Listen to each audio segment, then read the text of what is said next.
Hi guys!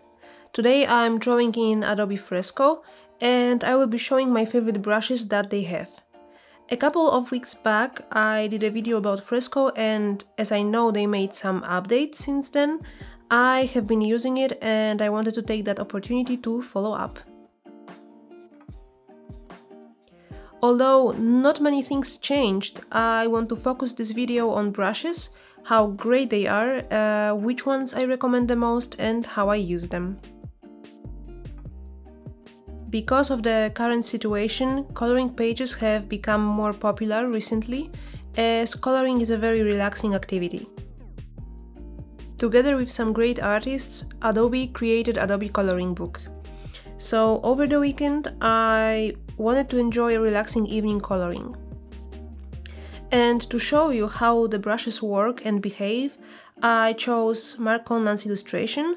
I've been following Mark's work for a while now and it's completely amazing. And this illustration is full of details and it's very whimsical and poetic, which I love. Also, in case you might be interested, I've been working on creating my own brushes for Procreate, and I just released the first pack, so I'm leaving the link below. I have all the brushes that I like the most saved in my favorites. There is 8 pixel brushes. You can also draw directly in vector in Fresco, which is awesome. I always start with backgrounds, and to color the sky of the coloring page I'm using the brush called CEZANNE 2 from the painting section. I also used this one to fill in the corners using the same shade.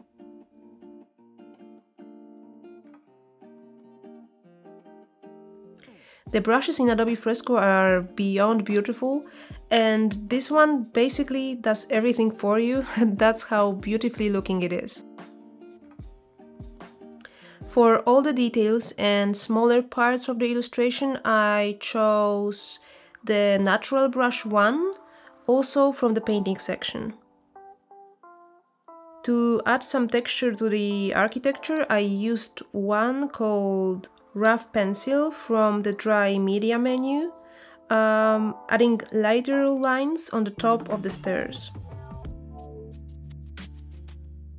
To add some more light on top of the rocks, I chose once again a CEZANNE 2 brush.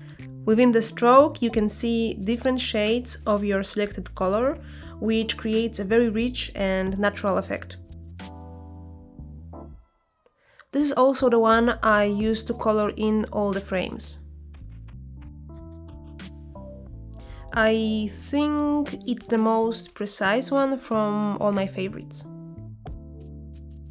For the floral elements on the sides, I'm using the wet brush 1 and some watercolor live brush on the top of the colors I had already filled in. It's so nice to see the colors blending in together, as if the real water drops were added on the screen. Live brushes are amazing. With the watercolor ones, you can control how intense the watery effect is. They also work with layers of colors created with pixel brushes, and they can change their look. The oil live brushes, for example, can absorb another colors just like the real live oil paints do. So whenever you pass a brush of a lighter color over a darker color layer, it will mix with it in a very natural way. I enjoyed a lot filling in small details of the clouds, little planets and people. For some more dimension and color to the water, I use a thin live watercolor brush. The first one from the list. It actually behaves like water, so it's just perfect for that. It's been very long since the last time I colored a coloring page, but it's been really relaxing and also very interesting to work with my color palette on another artist's idea and creation. I will be sharing the final result in my Instagram stories soon. Also, I will show you a few of my Adobe Fresco illustrations once I feel a bit more comfortable with the app. I encourage you to try it out. It's pretty amazing what they have achieved with the brushes. Thank you so much for watching and see you next week!